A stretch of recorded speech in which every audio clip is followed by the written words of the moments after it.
Director कौन आपण धन्यवाद। जय जगन्नाथ।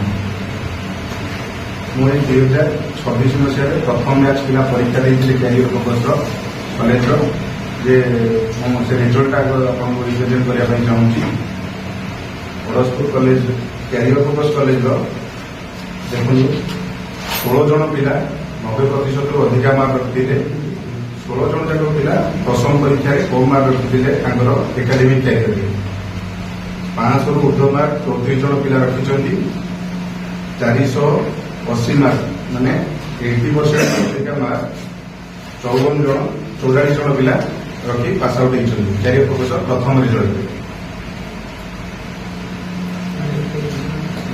खाली academic career result career focus result सीमित रही ना आप देखो कैरियर फोकस ए वर्ष 3टी पिला आईआईटी क्वालिफाई कर जो मैंने कि वर्ष पास आउट होती परीक्षा फर्स्ट साइंस परीक्षा अनेक समय कैरियर फोकस जो अच्छी संस्था आपन संस्था भल ना करुच्ची तार मूल रहस्य केमती कौन यहाँ आप मैनेज कर आम मान प्रचेषा अभिभावक विश्वास भरोसा ये आज ये सफलतार आम श्रेष्ठ जगह पहुंची पार अनेक शिक्षानुष्ठान अच्छी शीर्ष में पहुंची पारते भर गोटे कंट्रोवर्सी सृष्टि है अमुक संस्था आगे पढ़ला कि आम संस्था आगे जापर विद्रोह आवास आसे से कौन कहे निज पिला पाठपढ़ा पिला केयरिंग अभिभावक मतामत न नहीं से निज अनुसार पिला पाठ पढ़ाती निज आवश्यकता अनुसार पिला पाठ पढ़े लक्ष्य तक पहुंचार आश्वासन दिखती ए वर्ष आमर आपियर करने 100 जन पिला जो मैंने कि 2027 आपियर करेंगे 26 आपियर करेंगे 122 जन जो चलित वर्ष परीक्षा कृतकार्य होती से लक्ष्य कौन रही है आपन कौन सपोर्ट देवे आम तो इंटीग्रेटेड कोचिंग दौलू पिला आम तो 3टी पिला आईआईटी क्वालिफाई कर सारा आउ वर्ष तो नीट एग्जाम कैंसल है ना तो 6 जन पिला नीट रे लास्ट पिलाटी आम 670 सिक्योर कर विश्वास रखी केते वर्ष अनुष्ठान है जो जय यात्रा आम 15 वर्ष है 10 वर्ष है 2015 में स्टार्ट करूँ किंतु आम कॉलेज है 2 वर्ष आगु कौन रही एम रखी कौन आम केवल खाली इंटीग्रेटेड कोचिंग देवाई प्लानिंग रखी से वर्ष किसी मात्रा इम्प्लीमेंट करूँ आगू से संपूर्ण भाव इम्प्लीमेंट करूँ 1 रुट तले पे एकाडेमिक कैरियर करने संगे संगे इंटीग्रेटेड कोचिंग भी पाइबे तले से निश्चित पहुंची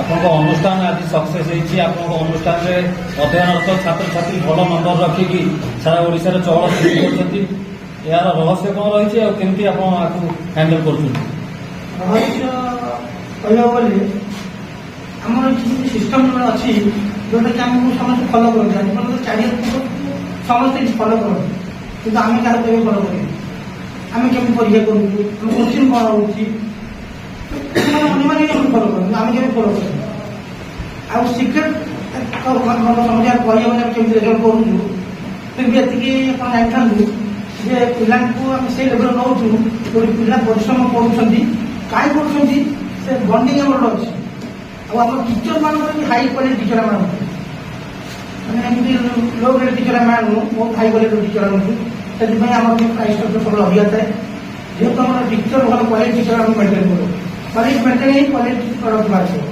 आम इनपुट टीचर दवा आउटपुट भी ठीक कर चलित वर्ष रिजल्ट जो होती केते छात्र छात्री आप उत्तीर्ण होती से लक्ष्य सब कौन रही 100% रिजल्ट कर 16 पिला 90% प्लस सब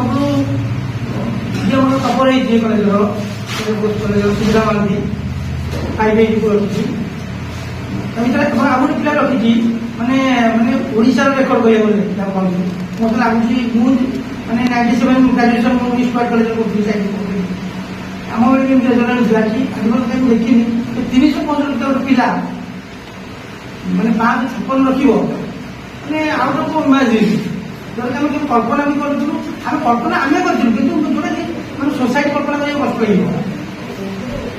ଅନେକ ସମୟରେ ଦେଖାଯାଏ ଯେ ଛାତ୍ରଟେ ଆଉ ଶିକ୍ଷକଟେ ତାଙ୍କ ବଣ୍ଡିଂରେ ଜୟଯାତ୍ରା ସଫଳ ହୁଏ। ଗୋଟେ ଛାତ୍ରଟେ ସେ ଉତ୍ତୀର୍ଣ୍ଣ ହୁଏ। ଆପଣଙ୍କ ସହିତ ଛାତ୍ରମାନଙ୍କର କେମିତି କ'ଣ, ଛାତ୍ରଛାତ୍ରୀମାନେ ଯେଉଁମାନେ ଆପଣଙ୍କ ପାଖରେ ଅଧ୍ୟୟନ କରୁଛନ୍ତି ସେମାନଙ୍କର ବଣ୍ଡିଂ କେମିତି? ଏ ବଣ୍ଡିଂ ତ କହିହେବନି, ମାନେ ଯୋଉଟା କି ବଣ୍ଡିଂ ମାନେ ପିଲାମାନେ ଆମର କ'ଣ ଥିଲେ, ଆମେ ମାନେ ପିଲାମାନେ କ'ଣ ଥିଲୁ ସେଟା ଗାର୍ଡିଆନ ଉପଲବ୍ଧି କରୁଛନ୍ତି, ପିଲାମାନେ ଉପଲବ୍ଧି କରୁଛନ୍ତି। ସେଟା କରିବା ବି ମାନେ ଏତେ ସହଜ ନୁହଁ। ସେଟା ଗୋଟେ ଫିଲିଙ୍ଗସ୍ ଆମ ଭିତରେ ଥିଲା। ପିଲାଙ୍କୁ ମାନେ ଗୁରୁ ବୋଲି ଖେଳିବା ଭାବୁଥିଲେ, ସେଇଟା ବି ନୁହଁ। ବାପା ମାଠୁ ଉଦ୍ଧରି ଭାବୁଥିଲେ, ସେମାନଙ୍କ ପାଇଁ ଆମେ ଭଗବାନ କରୁଛନ୍ତି। ଆଉ କିଛି ଦିନ ଭିତରେ ଆମର ନୂତନ ଶିକ୍ଷାବର୍ଷ ଆରମ୍ଭ ହେବ। ଯେଉଁମାନେ କୃତକାର୍ଯ୍ୟ ହେଇଛନ୍ତି ନ୍ୟୁ ଷ୍ଟୁଡେଣ୍ଟ, ସେମାନଙ୍କ ପାଇଁ ଆହ୍ୱାନ କ'ଣ ରହିବ? ଆହ୍ୱାନ ଯେ ମୁଁ ଏତିକି କହିବି, କ୍ୟାରିୟର ସହିତ ଯୋଡ଼ି ହୁଅନ୍ତୁ। ଆଉ ରେଜଲ୍ଟ 100% ଗ୍ୟାରେଣ୍ଟି ଦିଆହେଉଛି। ମାନେ ମାଟ୍ରିକ ବହୁତ, ଯଦି ଗୋଟେ ମାଟ୍ରିକରେ ଗୋଟେ ପିଲା 200 ମାର୍କ କାର୍ଡ କରି ଦେଉଛି, ଆମେ ସେ ସଫଳତା ବି ଦେଉଛୁ। ଆଉ ଆଗାମୀ ଭବିଷ୍ୟତମାନଙ୍କୁ ଆମେ ଆହ୍ୱାନ କରୁଛୁ ଆମ ସହିତ ଆସି ଜୟଯୁକ୍ତ କରନ୍ତୁ। ଆପଣ ଭାବୁଛନ୍ତି କି ଯେଉଁ ଆପଣଙ୍କ ତିଆରି କରିଥିବା କାରଖାନାଟି ସେ ଆଜି ସଫଳ ହେଇଛି? ନିଶ୍ଚିତ ବହୁତ ସଫଳତାର ଚରମ ସୀମାରେ ଆମେ ପହଞ୍ଚିଛୁ। ଯୋଉଠିକି ଆମେ ଚ୍ୟାଲେଞ୍ଜକୁ ଆମେ ଆକ୍ସେପ୍ଟ କରିଛୁ।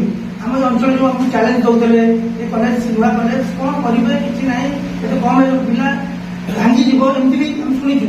ଆସିଛି ଆମ ପାଖକୁ, ଆମକୁ ମାନେ କିଛି କୋଚିଂ ସେଣ୍ଟର ବି ଆମକୁ ଚ୍ୟାଲେଞ୍ଜ ଦେଇଛନ୍ତି।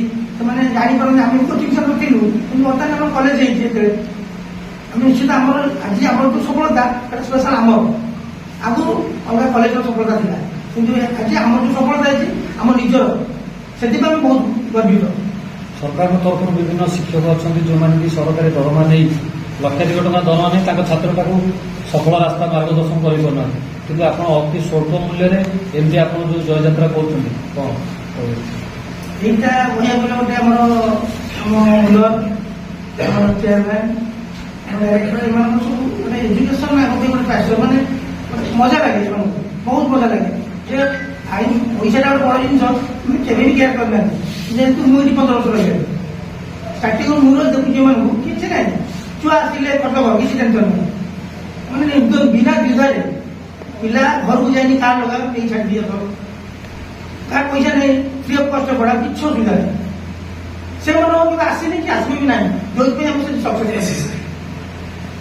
ସର୍ବାଶେଷରେ ଯେଉଁମାନେ ଆମର ଅଭିଭାବକ ଅଛନ୍ତି ଆଉ ଛାତ୍ରଛାତ୍ରୀ ଅଛନ୍ତି ତାଙ୍କୁ କ'ଣ କହିବେ? ଆମର ଏ ବର୍ଷ ରେଜଲ୍ଟ ଅଭିଭାବକ ଛାତ୍ରଛାତ୍ରୀମାନଙ୍କୁ ଏତିକି କହିବି ଯେ ଆପଣମାନଙ୍କ ସପୋର୍ଟରେ, ଆପଣଙ୍କ ସହଯୋଗରେ ଆମେ ଆଜି ଶ୍ରେୟର ଅଧିକାରୀ ହେଇପାରିଛୁ। ଆମର ରେଜଲ୍ଟ ବହୁତ ଭଲ ହେଇଛି, କେବଳ ଆପଣମାନଙ୍କର ଦାୟିତ୍ୱ, ମୂଲ୍ୟବୋଧ ଆଉ ସହଯୋଗ।